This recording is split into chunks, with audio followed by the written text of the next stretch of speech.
Hello, welcome to Do It Yourself channel. Today I will show you how to change timer's ringtone in Samsung Galaxy Z Fold5. First we need to access our timer application. We can do it by going to our main menu and tapping clock options. Our timer is here. Or we can just tap clock widget that is on the home screen and our timer is here. How to change the ringtone? Under these three little dots right here is a hidden menu. So settings, and here we have a lot of other options.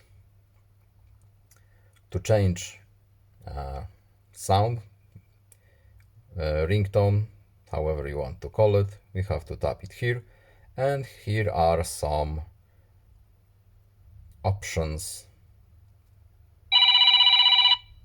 that we can choose. These are all by default in our phone. So let's leave it at that, and let's check if it changed. Yes, it did.